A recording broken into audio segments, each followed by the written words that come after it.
very good evening to you. I'm Lisa Lord, and my special guest is the chairman of the Barbados Private Sector Association, Mr. Edward Clark. Mr. Clark, thank you so much for joining us. Thank you, Lisa. It's a pleasure to be here. Now, let's take a look back before coming forward. We had 2 lockdowns over the past 18 months, and some businesses were closed during that time for extended periods of time. I want to look at the impact of the closures during that time. Right. Well, the closures certainly had a very damaging effect on businesses in general in Barbados. Some have not even recovered yet, although they've been reopened now for quite a few months. The first closure was pretty devastating, as we all know. A lot of unemployment was created. We lost a lot of revenue in the business sector. And it really has never recovered, because since tourism has dropped off so much, it was about 95% during the closure that we have lost. And that has had a huge ripple effect across all business in Barbados, not just the tourism sector or food services sector, but all retail, distribution, and all related services sector. The reopening, then we had the closure again this year. No, that was like the last straw on the camel's back. And many businesses have continued to suffer as a result of that as well. Luckily, now we have seen tourism pick back up a bit. But prior to that, it was really hard for businesses. And certainly, the small businesses in general really felt it very badly. Large businesses felt it too, but they were able to sustain it because they're better capital base than the smaller businesses. But many small businesses have not recovered. And unfortunately, many have closed down and wouldn't be able to reopen, in my opinion. And some, as you just said, some have not reopened. That's correct. How troubling was that for you? It was very troubling. Anything that destroys a business in Barbados, it sort of gives people a lack of confidence to reinvest in the economy again. So any businesses that close, that means is one less employer in Barbados, one less opportunity to keep people employed, one less opportunity for a small business person to make it and to be able to expand and grow their businesses. And that is something that we have a lot of in Barbados. I don't think people in Barbados realize the large number of small businesses that are in operation. There are well over 7,500 small businesses in Barbados, employing thousands of people, 40,000 people approximately. And that's a significant number of people in the employment. That's almost 40%, well over 30% of the employment in Barbados created by small business. So when we start to lose small businesses, it is worrying. It continues to then affect larger businesses, the wholesale and distributive sector. It affects families as a whole. Many small businesses are very family-operated businesses, as you know.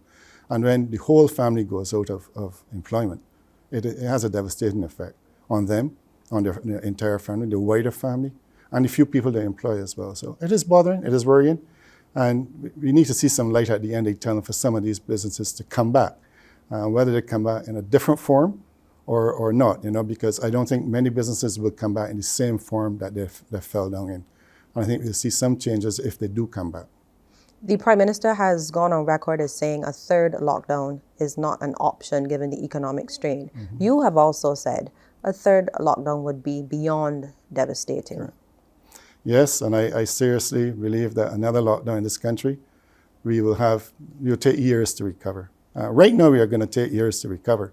I mean, we've lost almost 20% of our gross domestic product in Barbados, and that's going to take a long time to recover. And if we have another lockdown, I can't even foresee where we will be in 2, 3, 5 years' time. It is going to be that devastating. There will be huge unemployment. The government cannot continue to give unemployment benefits to people. Businesses, they cannot sustain the assistance that they've given other businesses. And let's face it, we are under the IMF program. The IMF program, the BERT program, has been very well received by the IMF. They've understood our position. But how long is too long?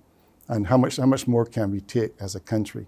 And I think we need to be cognizant of that as a people, that closure of all businesses that are locked down in Barbados will have a very devastating effect that we will probably not recover from for the next 10 years. Does the association appreciate the slowdown that we now have in terms of the restrictions at this time? Yeah, I think we do understand the need for better control, better protocols. No, a lot of people say so. COVID doesn't happen in the day, it only happens at night. I know that's a general saying that you hear people in Barbados, but I do understand some of the rationale behind it. I think that we should we should try to be able to recover from it because it still does have a very negative impact on the food sector, the restaurant and entertainment sector in Barbados. And I would like to see that ease back in time. But I understand the government's position and their reasoning for it. I would like to see that us come out of that in the near future. But a lot of that depends, Lisa, on how people behave, how we as Barbadians react to protocols and react to what we are being asked to do by the authorities. And sadly to say, many people are still not reacting in a positive manner. Has the association at all given any thought amongst your membership to us even increasing more restrictions? In what way? What type of restrictions are you talking about? In terms of, let's say, for instance, if we ever had to go back to an alphabet system, like we had in the past. We would hate to see that come back in Barbados. I don't think there's any benefit of doing it. I think it has had a negative effect. It will have a worse impact on the opportunity for COVID to be spread, in my opinion. We still have way too many people unvaccinated, so we would end up with 70% of the people in the queues and so on not being vaccinated and being out there in the public, in crowded areas. So I don't support the alphabet system at this time. When it was done at the time, I did support it. I don't think that's something we should be doing now. I believe that we need to continue to manage our protocols that we have now, the masking, the sanitizing, wherever possible, the temperature checking, and the distancing. And ultimately, my favorite topic, people must be vaccinated. And that is an area that I think we are certainly not where we need to be at this time. Let's stick there for a moment, because you've been very vocal about that. The Private Sector Association is the umbrella body representing a number of organizations in various sectors, including the Barbados Employers Confederation. That's right.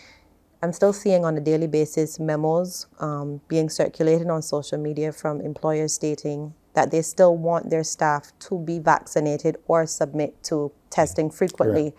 However, government has said they're not going to mandate vaccinations.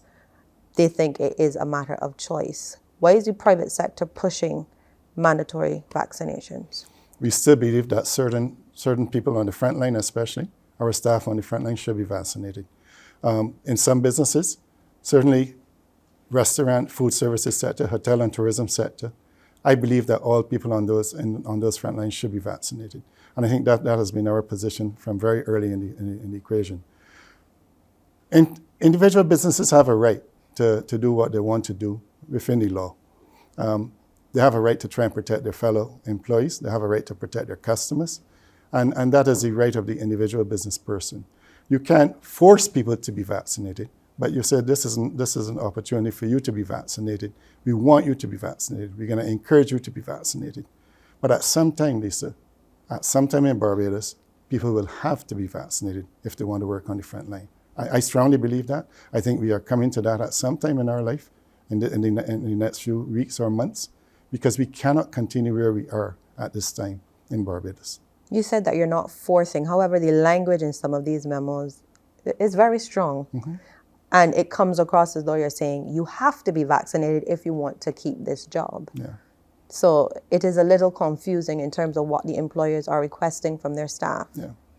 At the same time, people are saying you're requesting your staff to be vaccinated. Will it reach a stage where your customers have to be vaccinated as well, or is it all about money? I don't think it's about money, because for the staff being vaccinated, it doesn't bring any money into the business. I think it certainly would protect the businesses, would protect the other staff members in the business. It is, I believe, it's still a right of the employer to try and protect his staff and his clients coming into the compound, and to make it a safe place to do business. And, as we said before, there's only one way to find out. The first entity that does it will be tested, I'm sure. So let it be tested. The opinion has been given already. We have agreed with government that we are not going to, at this time, mandate any position. People have already said, we're giving you a time to do it. But at some time in Barbados, it will have to happen, in my opinion. I do not think we are going to be at the numbers we need to be voluntarily if we continue at the pace we are doing at this time.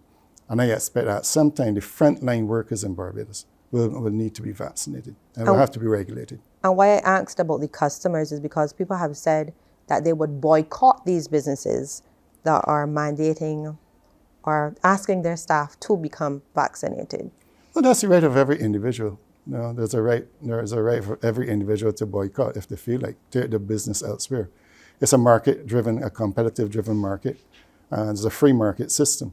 So if a company has certain regulations, if there's a dress code, you want to wear slippers and shorts rather than jacket and shorts, or jacket and trousers, you can't come into place. If the business, you go somewhere else, you're going to spend your money somewhere else. It is the individual's right. I don't have a problem with that. If you want to boycott, boycott. But then when more and more businesses do it, what do you do? Where do you shop? Where do you shop? Where do you go? And that is something that I think will happen at some time. We have to look at the bigger picture, the long-term picture for this country. This country cannot afford a shutdown. We cannot afford to lose the green light of the UK system, of the UK market, or the European markets. We cannot afford for the US and Canada to blacklist us for travel purposes, or the airlines to stop coming here. We need to stay open as a country. We need to be able to protect our individuals, our employees, the general public in Barbados in the health situation. I heard the CMO say last night on TV, we're reaching a crisis stage with the special care facilities. And when he says that, I get very seriously affected, because any of us can take ill suddenly, and then we find out that we don't have a place to go. It is a cause for concern, and I don't think people realize how serious it is. The resources available, whether it is human resources or physical resources available to Barbadians when this continues to spread. And as you know, Lisa, it is continuing to spread. In the last week, we've had over 300 people or more in the last few days, just this week alone. And it's continuing to spread and increase, and it can't continue. We cannot manage that situation as a country. We are a small country. We don't have the resources, physical or human or dollar resources. We just cannot do it as a country. Another concern is the spiraling cost of living. Yeah. And many are convinced that the private sector has to shoulder the majority of the blame for exorbitant prices across the board. How do you respond? Well, the private sector in general, globally, obviously, is the cause for the increase. I mean, the suppliers, the procurement, we hardly produce anything in Barbados. The farmers' prices are going up from market to shops and to even in the market in Bridgetown. Everything is going up. But globally, the commodities have increased tremendously. The cost of freight from China and other markets has increased, substantially. Some containers from $2,500 to $10,000. That's 4 times in the cost. So you've got to expect the prices of the contents of that container to go up. We have been discussing with government, and we are also in discussion on the new prices and incomes protocol. And the merchants in Barbados, the business people in Barbados understand that cost of living is extremely high. It is not that they're ignorant of it or they're not paying any attention to it. We all understand. And they've absorbed a lot of the increased costs over the last year because of the situation in Barbados. But there's only so much absorption you can take. You have got to increase your prices to get a return on your investment. It is not just the local market that is driving the prices. There's increased freight, there's increased duty, there's increased VAT on imports. When I say increase, because of the dollar value, everything goes up, and then you make a return on that. So obviously the end product is going to be costlier. And we need to look to find ways as a country, whether it is with government and the private sector, but through the shippers and the suppliers as well. Unfortunately, we have little control as a small country over those things. We are a small market. We don't have the capacity, the economies of scale to control that globally. But we have to do better. We have to find ways to control the prices that come into Barbados. And to me, that is the biggest challenge we face as a country. The commodities have been going up and down, and sort of roller coaster in some cases. And that's something that we hope that will level off, because it's hard to plan as well. So one shipment comes in at this price, the next shipment is 30% higher. So the prices are all over the place right now. It is not a constant, The only thing that you see is some commodities may have dropped down, like lumber and so on, in the construction industry. But for how long? What has happened, Lisa, is generally speaking, a lot of people have not been able to produce at the level to supply the market post-COVID. And after the break of COVID in the UK, in the USA, and many other countries, there's a huge demand for products and a limited supply. Even in the US, it's very hard to find truckers to drive. And in Canada, a very short supply of truckers. In the UK, the same thing. So it's very hard for people to find people to do this work. And as a result, they have to pay extra, and the demand and supply chain is driving up the prices. And that's so throughout the world, whether it's a raw material, as a commodity, whether it's a manufactured item. Unfortunately, we manufacture and we import very many things. We produce very little here in Barbados. And we need to ensure that we can do some more productive work here, certainly in the farming community and the vegetable and food crop community, that we could try and control better. But as you've seen already recently, the prices of feed, the prices of raw materials, the prices of freight into the country for those things have gone up. So it's impacted them as well. So whatever we try to do, there've not been a lot of positives to help the end price or the customer, the end consumer. There've been a lot of negatives that the business people have had to deal with. They've absorbed some, but they can't continue to absorb forever. And I think we have heard that from many business houses in Barbados and many manufacturers as well. Has the BPSA sat down with government to look at reviewing the import duty structure? Yes, on certain commodities, yes. We have, as I said, there's a subcommittee of the social partnership that has been meeting with the government officials on that. And a paper is being produced now for the prices and incomes protocol, the revised one, for the next social partnership meeting to discuss. But we have had a subcommittee. Members of the private sector have been working on that with the other trade and labor and industry officials, government officials. So they are looking at opportunities, ways to control things, including fuel as well, the prices of fuel in Barbados as well. And do you think that as a consequence of these high import duties and other factors, this is making it difficult for the merchants here to really compete? Well, you can compete. You know, I mean, if you do a survey, you do your own survey as a shopper, you know, there are certain locations in Barbados that have more competitive prices than others. And that's what we encourage Barbadians to do. You know, competition drives pricing. It drives service and it drives pricing. Service is another matter we can discuss. But certainly competition in Barbados, pricing drives a lot of that as well. And prices are not consistent in many retail outlets, as you know, across Barbados. And I think the general consumer, the ultimate final consumer, needs to shop around, because competition will drive prices in all retailers. It is a matter of who can provide the service and price that a customer wants. And I think that you will see that being done a lot more. I encourage people in Barbados to go and shop in the markets in Bridgetown. I go down there every 2 weeks and shop. And I can come home with a lot more than I go if I go to a large supermarket in Barbados on a Saturday and buy my veggies and fruit. You know, I think people need to be willing to take the time. If you stop complaining, let's stop complaining. You know, we are a nation of complainers, really and truly. We don't like to act, we like to complain. So let us act.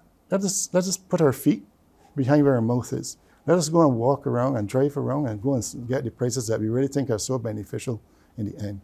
And spread that word. And that's where market forces would drive competition and drive prices downwards. Are you getting complaints still about price gouging? Not as much. I think people have started to understand the global market, what is happening. We have heard some cases of it, you know, but I have not received complaints recently. I've heard about that, say, 3 months ago when there was a lot of complaints about price gouging. But I think generally things have been driven by external sources, and I think people have started to understand. But that doesn't mean that people are comfortable or are happy. So we, between the business sector and the government, we need to sit down and work together to see how we can manage it. You know, there's a basket of goods still that we have been working on with government, and we need to try and manage that basket of goods and ensure that the basic commodities that people need to live, we can provide at a reasonable market to the customer, a reasonable taxation, I think, for the government, and let us try and control those prices to the final consumer. But the other things, the other areas, you know, are the areas that we don't really have a lot of control over, you know. And that is something that we in the business sector are very worried, because we see the impact on people. We see how people are shopping a lot differently. People are consuming essentials more so than what they would like to have. You know, the shopping trolleys and the shopping carts and so on are not as full as they used to be, because let's face it, there's only so much money you have to spend. And it's not something we are happy about, you know, and we would like to be able to provide a much better level of pricing and a wider commodity base, competitive pricing for people. And I think many people out there are trying to find that at source if they can find a better pricing at source, work with the shipping companies and work with the government on the taxation side, we can try and find a better solution. But Lisa, sadly, the global market, the global commodities, we are not seeing that. I've just returned to the island, and I went to North America. I tell you, the prices up there have increased substantially in the supermarkets and so on. So it is not a Barbadian issue. It is a global issue. And everybody globally are complaining about the prices of the cost of living going up across the world. Now, besides COVID and the high cost of doing business, what is the greatest challenge for the private sector in Barbados? Growth. We have to grow this economy. Our job is to help grow this economy. Government is there to facilitate it, set the policies and regulations in place, provide a playing field as a level playing field, a competitive playing field for us. We need to find opportunities to grow this economy. Sadly, there are not many right now. We need to understand where we're going as a country, as a growth for the country itself. Pre-COVID, there was a lot of thought about a lot of heavy tourism investment, even medical tourism investment, other things like that, educational tourism investment. We have seen a sort of a stalling of that, a slowdown of that. We need to find ways to help grow this economy on the digital side, especially the services related side. I think we have to use our educational system a lot better to generate the services that are required globally. You only got to look around and see the 12-month stampers that moved to Barbados. Almost every single one of them, at least one of them, and sometimes two of them in that household are working on island, offshore, providing services offshore to their clients. We need to be able to do the same. We need to be able to compete in that market. So now it's not it's not a physical and a concrete structure that is selling. We need to be able to provide services to the global market and get known in that global market space. So we as a country need to be able to get that opportunity and go there. It is hard work. It is not something that you can easily get into. It's a big competitive area, as you would know, globally to try and compete on the digital side, using technology. Technology is not cheap either. And many of us that are involved in investment in technology in our businesses can tell you that the cost of technology you would think would come down, but the amount of money you have to continue to spend is significant. So even for small businesses especially, you'll see small businesses being challenged by the cost of technology to improve the way to provide service. But I see the small business sector in Barbados, the younger people especially, I see a lot of new people coming into business, they have to drive the change. They're going to drive the change with the ideas and the innovation. And that's why I like when I see some of the younger business people coming up, small business people, I'm encouraged. I try to help them and give them business as well, because that's the future. Everybody doesn't start big. Very few businesses start out big, including Goddard Enterprises started out small. Sagicor started as a little small company as well, mutual at the time.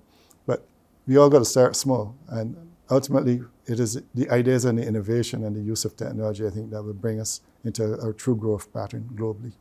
And depending on what service or product you're offering, word of mouth references still go a long way. However, customer service is not where it's supposed to be on the island still. I cannot. I wish I could say I disagree with you, but I have to agree with you. Customer service in Barbados is sadly lacking in general. It's hard for me to say that. But we really are not.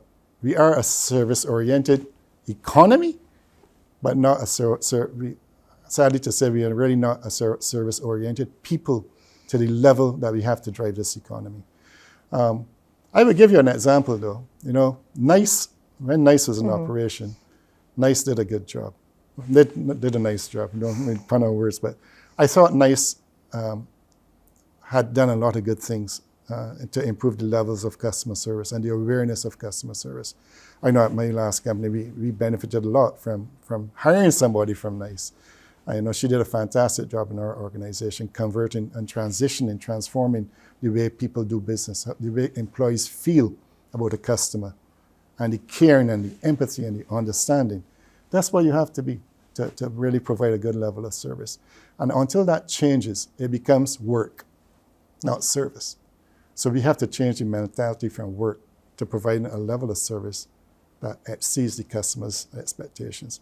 And that needs a lot of training. But we do invest quite a bit in training. But you have to have the right people. We have to train people too from young. You can't take an old horse and try to a old dog and teach it new tricks overnight. Really and truly, we need to train our people from very young. And what service really is, what it's all about. How is Barbados going to grow in the tourist industry without excellent service? We have to compete globally. It's all about competition again. It's about price and service. We can't compete with price in many cases. We got to compete with who we are. And all the positives you see written about Barbadians and the travel sites and so on is about who we are, the experience they've had from people. And I think it's important that we do more and more of that from very young in our lives and through the educational system, the importance of that as a people, because we are too small to not provide an excellent service to be able to thrive and grow this country. But things can change, I tell you. Barbados Immigration Department used to have the reputation as one of the worst places to go and do business. Now, you go to the Immigration Department in Bridgetown, it's one of the best experiences you can have. I've heard that from numerous people. I've told the members of the social partnership that recently. They need to be commended, and you have to ask why. Is it new leadership? Leadership makes a huge change. There are other government departments that the same should be done. Mm-hmm. There are private businesses that the same needs to be done. This is not a government and private. This is all around the island. Leadership needs to understand that we need to make a change in how we provide service to customers. And the expectation level of customers is not where it used to be. People are expecting more and more and more because they're aware. The people are a lot more aware of what to expect. So we need to do better as a business sector and as government, all over the country, to do better. Another one of your members is the Barbados Bankers Association. I know you cannot comment directly on what they're doing. However, the banks are taking a bruising with these exorbitant fees. Is your association having discussion with the bankers about these fees? Members have had discussions with about the fees. And listen, I can see why. I mean, there's no doubt that some of the fees are very high, mm-hmm. and they need to be challenged. I'm not happy with fees that I have to pay as well. And I've raised that with my bank, and I think that the Bankers Association, I've raised that with members of the Bankers Association as well. I don't think it's no secret. It's not a secret in Barbados that all business people are not happy with the fees that we are paying at this time, and all Barbadians are unhappy. And the banks need to be aware. I think between the central bank and the banks, they need to get together and understand the impact they're having on small people in Barbados, especially small businesses, and certainly on the average Barbadian. I don't think it is fair that you should go to an ATM machine and you can't get less than a $50 bill in the ATM machine.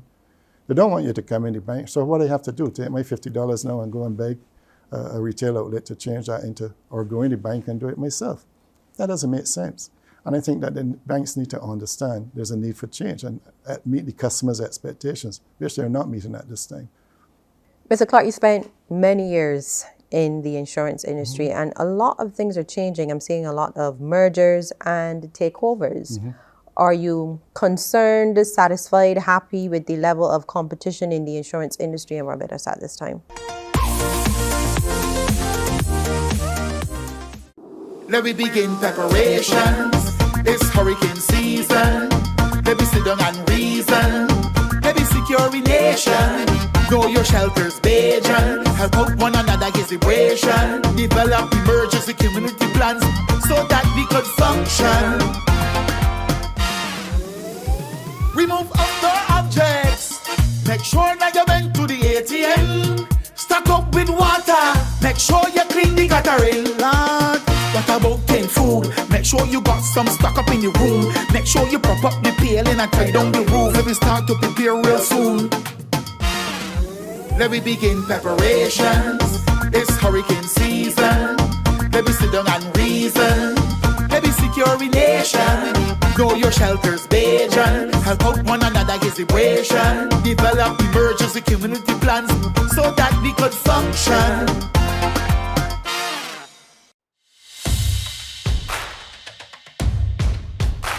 Vaccines have both protected and kept children healthy from serious illnesses such as whooping cough, measles, crippling diseases like polio, and others. Vaccines help your immune system to do its job better and faster, and that protects you from serious disease. Like a good security guard, the immune system is always on patrol in your body, looking for invading germs. When it comes across a germ, it begins releasing antibodies to fight that germ. These antibodies work to attack, weaken, and destroy the germ. The COVID-19 vaccine is no different. It will work to help your immune system fight COVID effectively. All vaccines go through strict trials before they are approved for use in the population. Even after the COVID-19 vaccines are approved for use in the general population, monitoring for safety continues. Vaccines are safe, and they work. This message has been brought to you by the Ministry of Education, Technological and Vocational Training, the Ministry of Health and Wellness, and the Pan American Health Organization.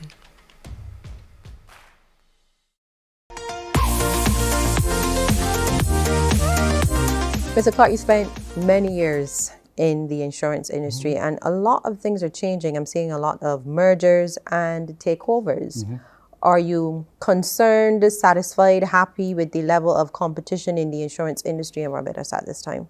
Yeah, I mean, there are not many life and health players.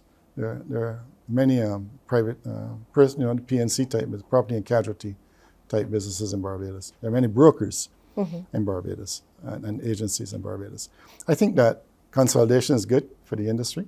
The industry, in spite of what many people may think, has had a period of very bad performance over the last few years.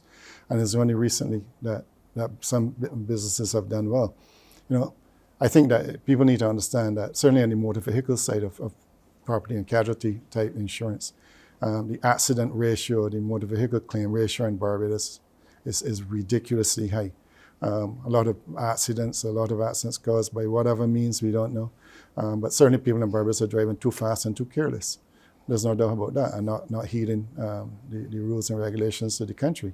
And that has driven up the insurance claims ratio in Barbados. The cost of motor vehicles in Barbados has not helped. The cost of repairing vehicles and parts in Barbados has not helped. So when you have claims ratios and so on exceedingly high, it drives up the cost of insurance. And unfortunately, although Peter might think he's paying for Paul, he really is not paying for Paul. He might pay some of it, but Paul is then going to pay a lot more. And those are the ones that you hear people complaining more and more about. The motor side. The property and casualty, the actual house insurance, I don't think it has increased significantly. That is driven more by reinsurance because most of the property insurance in Barbados is reinsured offshore. Sadly, most of the reinsurance in the Caribbean is done with international firms, and it is all done in US dollars, and mainly US dollars or certainly foreign currency. There are no local reinsurance companies in Barbados and in the region that would handle the level of reinsurance we need. We are hopeful that sometime that we can have a regional reinsurance entity where, within the CARICOM area, we can keep the currency in the region rather than have to pay for it, send our dollars or pounds or euros overseas. But reinsurance drives the cost of PNC, of the property and casualty business. But motor claims ratios are certainly one of the biggest drivers of the insurance premiums on motor vehicles in Barbados. We have theft, but we don't have a lot of theft. We have theft in Barbados, but the accidents, yes, way too high accident claims, way too high ratio of accidents in Barbados. A lot of young people driving very, very carelessly. We see the speeds on the roads. We see the foolishness they do. Some of the public vehicles as well, the foolishness that is being done. We have to try and ensure that we police them better, I want to go back to something you mentioned about growing the local economy. There's a lot of talk about diversification, moving away from traditional sectors like tourism. Renewable energy is one of the areas that we're looking at. Right, renewable energy to me is one of the biggest low-hanging fruits in Barbados. And it's like mango season and we're not picking the mangoes, And sadly, this is one of my favorite topics. I have been pushing the government, I have been pushing everybody We need to act much faster than we have been acting. All the investment that we can have a lot of it is available here in Barbados. A number of applications have gone in. I know that the new minister has promised that action is being taken, that they're addressing this issue. But really and truly, this is 3, 4, 5, 6 years that we've been talking about this. We're supposed to be 2030, not to be 100%. I just can't see that happening. Yeah, it's just at this 9 years rate. away. Let's be realistic. We are so far from that, and we're just a few years away now. But a lot can be done. A lot has to be done if we want to get these projects online. And there's a lot of investment. There's a lot of money in the banks. Everybody's talking about all the money in the banking system. Well, let's put it to use. This is one area we can save significant foreign exchange for the country and reducing the hydrocarbon needs of fuel imports. And we have the land. We have the land available in Barbados.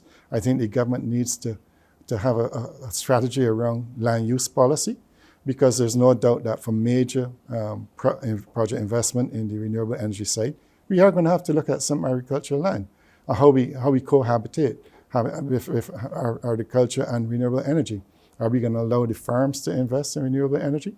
Are they going to be allowed to use some of their lands to do that? It's not significant. The volume of land is not significant that needs to be converted to co-use or to single-use RE. But we need to do it. We need to move. We need to make decisions, and we need to move on. We have taken way too long as a country to do so. And agriculture was one of the bright sparks in terms of growth last year. And I know you're still heavily involved with Barbados Farms. Are you satisfied with our level of food production? No, I would be misleading everyone if I say yes, we are satisfied. We have a long way to go. We need to have a really full agricultural policy. Is it import substitution you want? What are we going to do? Are we going to have people growing carrots and so on, and then people still importing carrots at half the price, and people having to plow back up the carrots or tomatoes or onions or whatever? We need to have a true agricultural policy. What is a country we want to do? I have told people over and over and over, we have enough land in Barbados that can feed this country over and over. It's how we manage that, how we manage the water resources to do proper farming. The cost of farming in Barbados is exceedingly high. Not very well subsidized, Most successful farming countries are very heavily subsidized, and that is a fact. We in Barbados have not been received that. Certainly the sugar industry has received some. We've seen rebates on some agricultural equipment and agricultural side. But still, we have things that farmers need to have better support. We have seen the minister recently giving some support to control the prices and the commodities and so on. And that is a good move, because without that, the cost of living will go even higher at the end. But you can't compete with the global market on pricing. And let's be realistic and honest.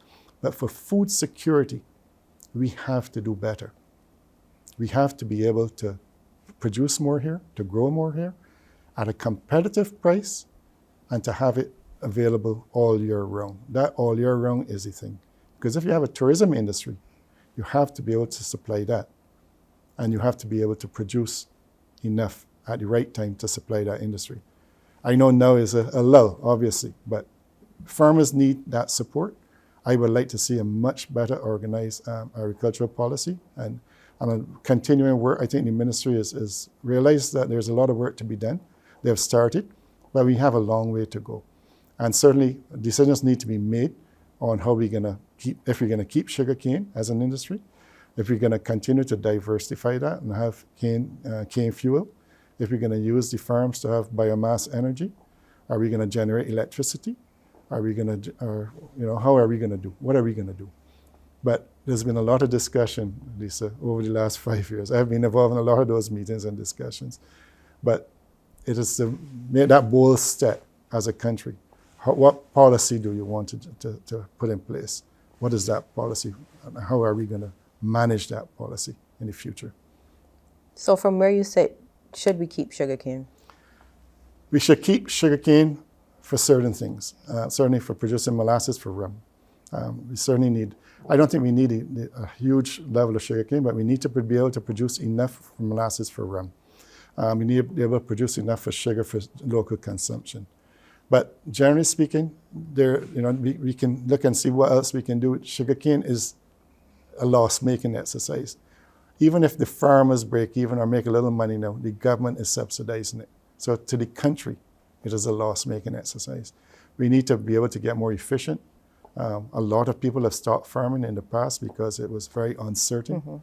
The support was untimely.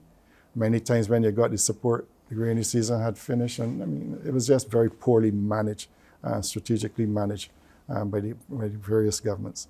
And now we need to ensure that the timing of these inputs can be done a lot better so that the yields can be increased, the production volume is increasing. But I don't think we'll ever get back to where we used to be. And the economies of scale are going to make it very difficult to make it a profitable industry. The Barbados Manufacturers Association is another one of your members. I know during the height of COVID, when it first started, a lot of them started producing, a lot of manufacturers started producing masks, those that make garments. Where are we now in terms of manufacturers and them being able to sustain what they're doing in this climate? I think manufacturing was one of the areas of our economy that didn't suffer as badly during COVID. Or when I say during COVID, we're still in COVID, but during the lockdown phase, the initial phase, because we were able to produce food stuff. Even some of the manufacturers were able to switch what they were doing to produce sanitizers and so on. But we were able to supply goods outside of Barbados, which was something good for the country because we were generating foreign exchange while still keeping our people employed. But some of the food manufacturers locally, we certainly saw a significant fall off in the poultry and the pork farming and that kind of thing, the demand. We had a glut. We had a glut because the demand isn't there. Yeah. And that is again the importance of tourism to these people, to the manufacturing and to the farming community. And the ripple effect is significant. So we need to continue to find a different market as well. A lot of the manufacturers, I have seen some of their products, Ribisco products, in some of the markets well north, and I commend them for it, but it's not easy to get in there and break through. But you have to keep at it, and you just got to stick with it. But you have to have a good product as well. And so Ribisco certainly has very good products. But a lot of them are trained, it is a difficult time. A lot of the small manufacturers have fallen by the wayside. Some of the garment people have fallen by the wayside because the demand is in there. And it's been very hard for many of them to survive this fall off in business. So it is a matter of who is more efficient, who can capture, change the model of business to, market and distribute through a regional, through using technology. I think that's a big savior for some of them and will continue to be. I think especially a lot of the small ones need to get out there and use the digital economy, and to be able to push their businesses. But it's a challenge. It's a very competitive world right now. And the cost of doing business in Barbados, as you know, is not cheap. It's quite high. So they're competing in a high-cost enterprise with a low customer base. And that's why they need to go global. We need to expand from 300,000 customers to 300 million, 30 million, 3 million, 30 million, 300 million. And that takes time. It needs the product, you need the use of technology, and you need marketing. And you have to have the support infrastructure to do so. It's going to take a while. That's why I say the young people, I am looking to the younger business people, the innovation, the new thinking, and the demand, the new ways of demand to drive a lot of change that we will see through manufacturing and through services. The Barbados Private Sector Association is a major stakeholder in the social partnership. Tell me a little bit about your involvement when it comes to making these crucial decisions alongside Labour and the government. Well, a partnership is supposed to be made up of three parties. Usually it is an equal partnership, hopefully. But the Prime Minister is the head of the social partnership as the Prime Minister of Barbados. Labour and private sector make a valuable contribution to the social partnership. I think we have seen a lot more discussion taking place at the social partnership in the last 3 years than we have seen for a very long time. And we've had to have meetings, a lot of meetings initially because of the situation with the debt and restructuring the debt and then trying to restructure and transform the economy. And I believe that a lot of that was valuable work done by the partnership, that we were able to get where we were at the time. I think at times some of us might feel that we are not all equal partners in the partnership. And that is things that we need to work on as a partner, because any good partnership each person must have their involvement and individual involvement recognized by the other parties. And I think that's a challenge that the partnership will have to try and maintain, that the private sector of Barbados is a valuable player for this country. Our role as an investor and as a private sector has to be recognized and respected. And I'm not asking for beneficial treatment for the private sector. I'm asking for equal treatment, equal recognition in the social partnership. And that's what we try to participate at that level. Because without the private sector making money, making good returns, there will be no growth in this country. Private sector needs to grow the economy through the profits it makes and through the capital it earns. And I hear many Barbadians, sadly, criticizing companies that make money. But those companies make money to reinvest in capital, reinvest in people, and to grow their businesses. Growing their businesses or growing new businesses is how this economy will grow in the future. We need to grow a customer base, grow a business base, and that generates more capital, and as a cycle, you continue doing that. It is not a sin to make money. A businessman is in business to make money. That's what, if not, they will fall out of business and they die. The businesses will collapse. And so it is the priority of the business person to try and generate a profitable return on their investment outside the cost of that capital. So that is what people need to understand. A lot of people in Barbados criticize business people because I don't think they understand what it takes to run a business. It's a risk. It is easy to sit back and criticize business people because you are not taking that risk. A lot of businesses fail, but the diversity of the business places or the businesses that you operate will support failure in one area and success in another area. So that's why some small businesses that are confined to one area, if it fails because of a lack of customer base or a lack of demand, that's why diversity is a key in that business area, in those businesses. But we in the business sector expect to play our part. We are willing to play our part. Give us the opportunity, keep the playing field level, give all of us an opportunity to make a decent return on our investment. And that is certainly the role of the private sector. Provide employment, keep people employed, gainfully employed, try and get the efficiency in our systems and the best return on our investment while keeping people gainfully employed so that they can grow themselves, give them opportunities. And I certainly support allowing people to invest in these entities as well. And that's why I like the companies that I see doing that, allowing their employees to become owners in the companies as well. I think that should be encouraged more and more in the private sector in Barbados. And you see that most of those companies, the employees tend to be very happy and working in those organizations. So I think we need to attract more investors in Barbados. Investment and risk-taking in Barbados is not widely accepted or widely done. We, as Bajans, we have grown up and have been trained not to be risk takers. Mm-hmm. I mean, in all due respects to our forefathers, we were never big risk takers, and I remember when my dad gave up his job and said he was going to run a business for the first time in his life. All of his friends told him he was mad as ever, but he did it. And it wasn't easy. It wasn't easy. He suffered tremendous stress and so on. But I learned a lot from that experience to see what risk is and how you manage risk. And people need to understand that managing risk is a cost. And you need to get a return for that risk. And it is easy to sit back and criticize business people that you're making too much money, you're doing this and doing that. When you don't understand what risks they're taking, where the capital is, how they're paying for that capital, and what returns they need to get to be able to stay in business. And it is a lack of understanding as far. I think we have fallen down in not explaining that as good as we should have in the past. But it is a general feeling, that businesses are greedy, but that's not the case. We all want to make money. We are in business to make money, to keep people employed, to grow our businesses, to grow the economy. You are co-chair of the BERT Steering Committee. You would have mentioned that you had quite a number of meetings. This is really social partnership regarding the level of debt Barbados was in about 3 years ago. The economy, however, is not performing as it should as a consequence of COVID. Where are we in terms of our obligations to the IMF? Well, so far we've been meeting the targets. Most of the targets have been met. Certainly, the IMF has been very understanding.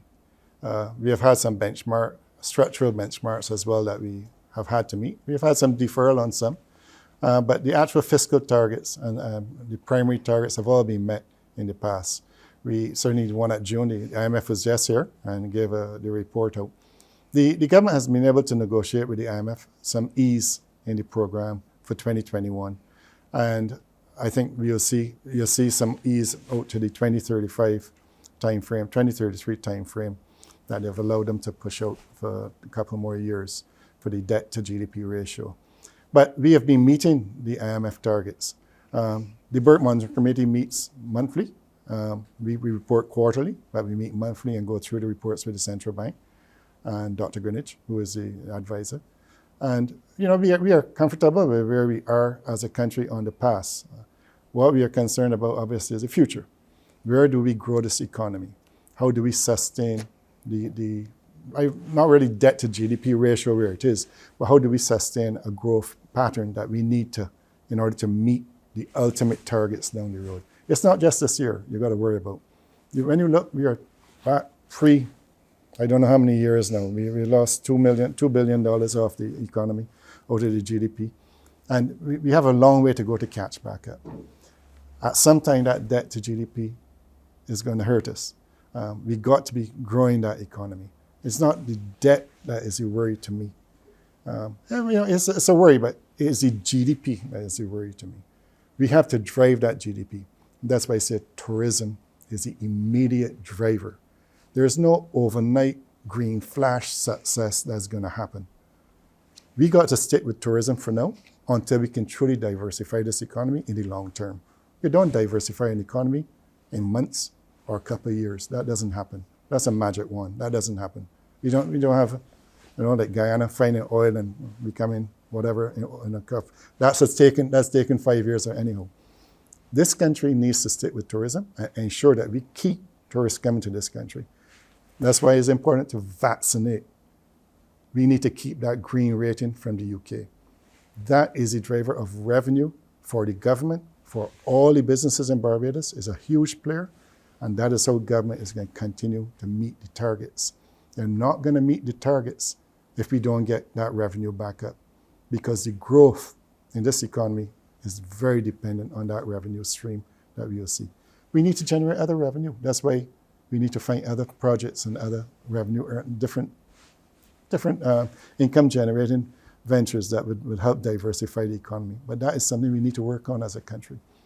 Right now, let's focus immediately on that fruit, which is bearing, and don't spoil it, don't destroy it.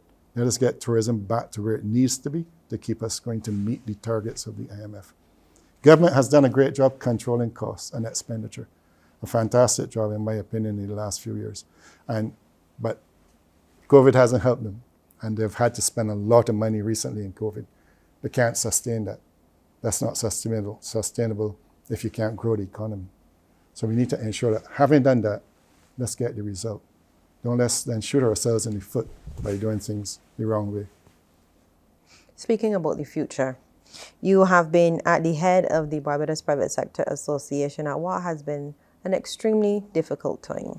However, I understand that in a few days' time, you will no longer be chairman and you're not standing for re-election. That's correct.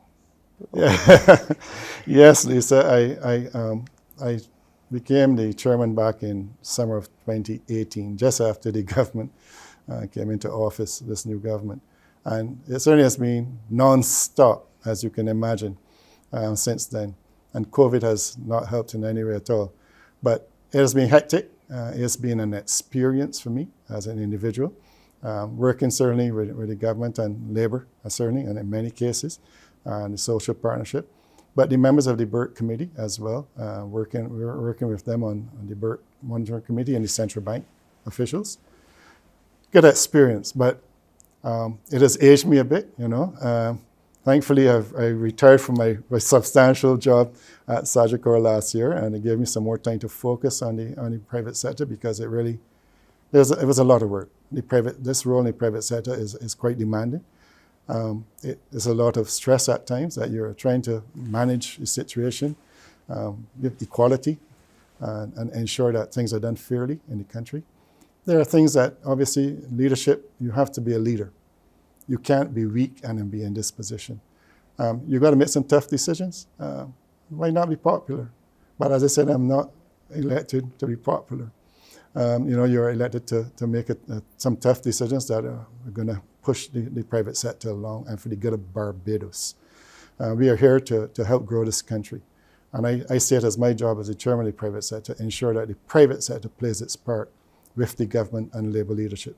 And it's been a challenge, but very interesting 3 years.